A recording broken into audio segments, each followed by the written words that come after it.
This is my first vlog. Have I ever vlogged before? Nope. No idea what I'm doing. I did some research about some lights and stuff. You've never vlogged before. You're creating a vlog. Why do that? I need a pen.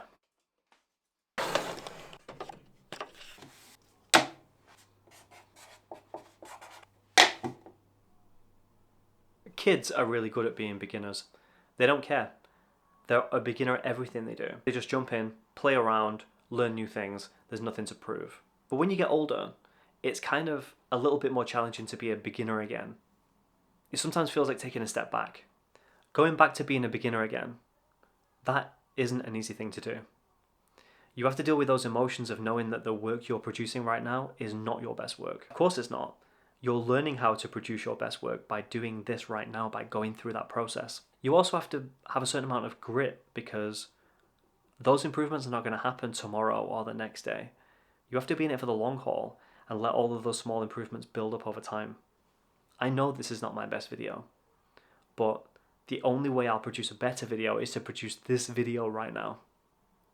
Maybe you haven't noticed, but this is pretty uncomfortable for me right now. Making good videos, being interesting on camera, telling a good story, I don't know anything about those things. But the opportunity to be a complete beginner again, develop those skills, that's exciting. That's exactly why I'm making this vlog. Just doing something for the first time again.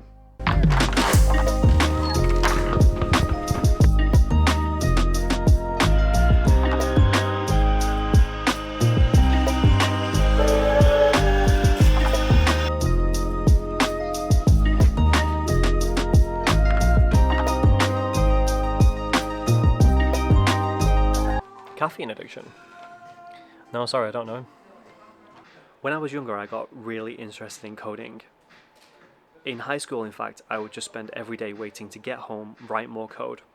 Back then, everything was in a language called BASIC. You would store that code onto cassette tapes. You know, the kind of thing that people stored music on. I had a ton of cassette tapes, but they were all games. I was 13, games were a very important part of my lifestyle. Not just playing the games, but being the best at them. It only seemed logical to combine those two hobbies together. If I could create a password program in BASIC and then store that at the beginning of all of my games, it was only me that could get better at those games. I had no idea what I was doing. I was hacking things together, playing around, trying to get something to work. It took about a week or two, but eventually I had something working. I saved it to the start of a game, and really it felt like all the effort had paid off. I'd finally got there and I was pretty excited.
The best thing about the gym is it's so simple. All you have to do is show up, push through that last rep, embrace that pain and discomfort, and you get stronger, mentally, but also physically.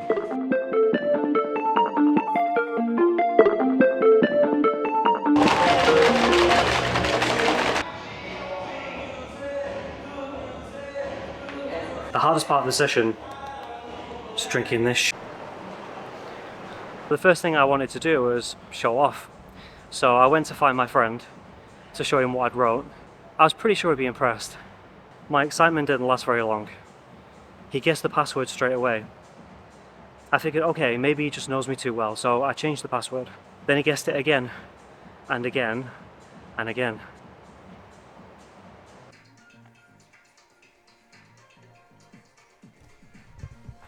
Turns out my friend just knew a way to stop the program and read the source code with his eyeballs. It didn't matter how many times I changed the password, he just guessed it again and again and again. I literally had no idea what to do. And what the f am I going to do now? I had to go back to the drawing board. It really felt like starting from scratch. I had to find a way to stop this, but I had no idea how to fix it. I went around in circles trying absolutely everything for a few days. It felt like a lot longer. It definitely wasn't a fun experience. I don't know whether it was divine intervention or something else. I eventually found a way to encrypt the password. That meant if you stopped the game to look at the source code, you couldn't read anything, it was just all gibberish. Now nobody could read the password.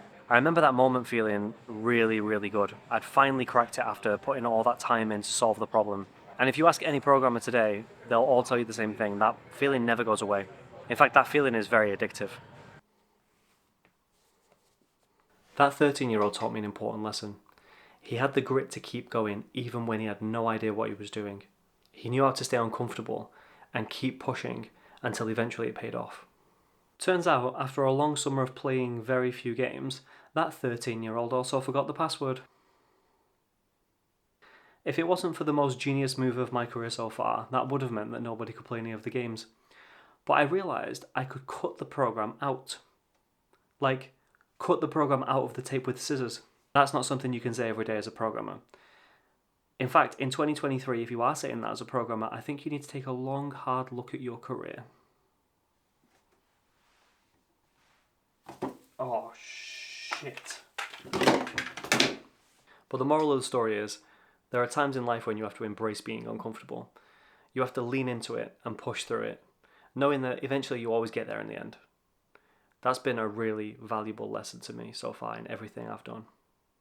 All the work I've put into this video up to this point has been mostly uncomfortable, and that's why I know this is something that's definitely worth doing.